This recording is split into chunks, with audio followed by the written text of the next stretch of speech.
Hello student, my self Shobha, diet lecturer psychology Mainpuri.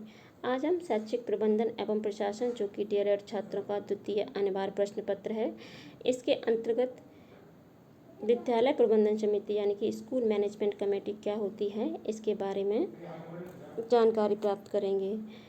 इसके अंतर्गत विद्यालय प्रबंधन समिति क्या होती है, विद्यालय प्रबंधन समिति का गठन क्यों किया जाता है, विद्यालय प्रबंधन समिति के गठन संबंधी प्रावधान कहाँ पर दिए गए और विद्यालय प्रबंधन समिति के प्रमुख कार्य क्या हैं, ये जानकारी प्राप्त करेंगे।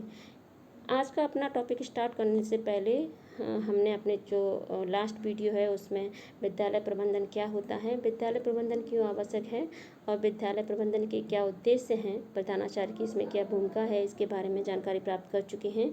तो चलिए स्टार्ट करते हैं आज का हमारा टॉपिक, विद्यालय प्रबंधन समिति।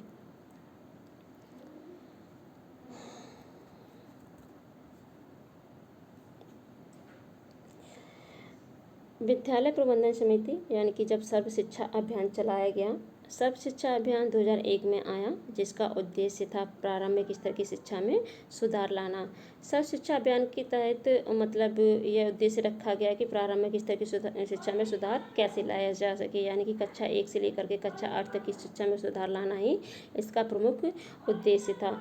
इस अधिनियम में यह कहा गया कि जो भी बजट सरकार के द्वारा विद्यालय को प्रोवाइड मतलब कराया जाएगा, उसे विद्यालय में किस प्रकार से खर्च करना है, इसका निर्धारण करने के लिए एक समिति का होना आवश्यक है। इसके बाद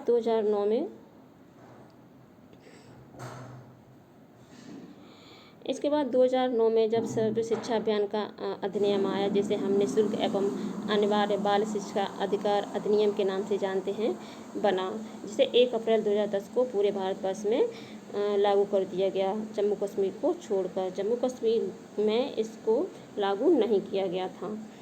इस अधिनियम की धारा 21 में यह कहा गया कि स्थानीय स्तर पर लोगों का सहयोग प्राप्त करने के लिए प्रत्येक विद्यालय में जहां पर कक्षा 1 से लेकर के कक्षा 8 तक की कक्षाएं संचालित की जाती हैं, वहां पर विद्यालय समिति का होना अनिवार्य है।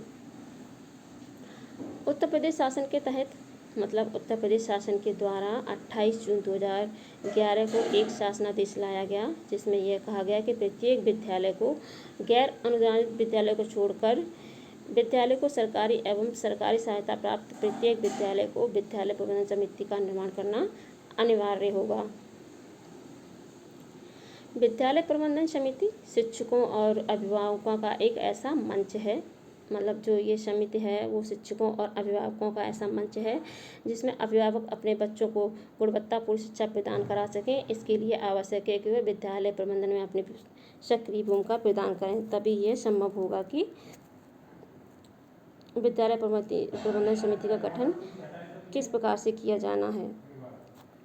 विद्यालय प्रबंधन समिति का गठन किस प्रकार से करना है, मतलब विद्यालय प्रबंधन समिति का गठन जो है 2 प्रकार से किया गया है, एक साधारण सभा के नाम से और एक कार्यकारिणी परिषद के नाम से। यानी कि साधारण सभा जिसे हम आम सभा के नाम से भी जानते हैं, और कार्यकारिणी परिषद यानी कि कार्यकारिणी समिति।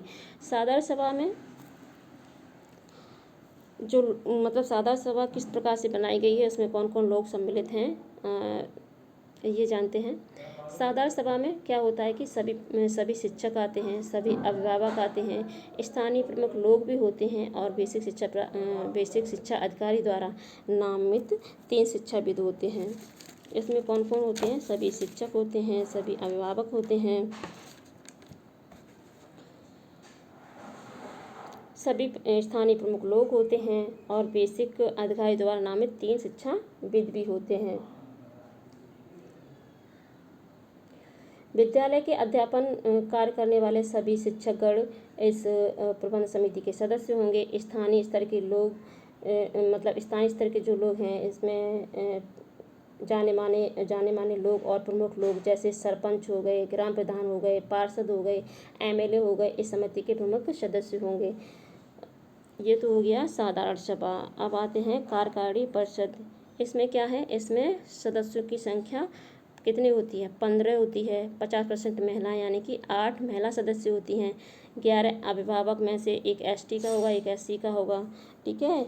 और समिति के जो 4 सदस्य होते हैं उनमें स्थानीय प्राधिकारी या स्थानीय प्राधिकारी द्वारा नामित एक सदस्य होगा। उस क्षेत्र की सहायक नर्स या एएनएम, जिसको मिडवाइफ कहते हैं, वो होगी। जिला मजिस्ट्रेट द्वारा नामित एक लेखपाल होगा।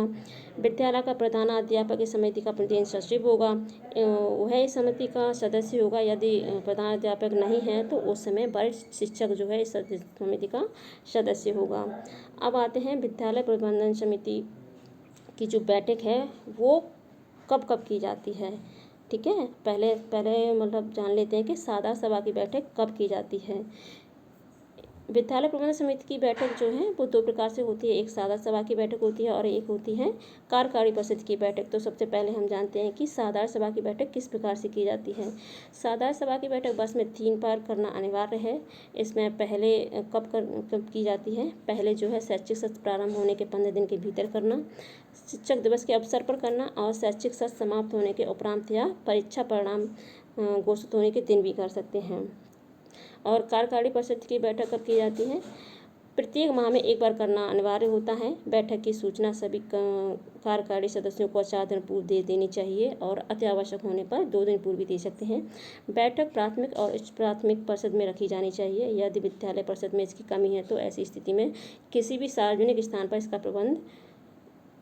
इसका प्रबंधन समिति की मतलब किसी भी सार्वजनिक स्थान पर प्रबंधन समिति की बैठक का आयोजन किया जा सकता है, ठीक है। अब आते हैं इसके कार्य क्या हैं।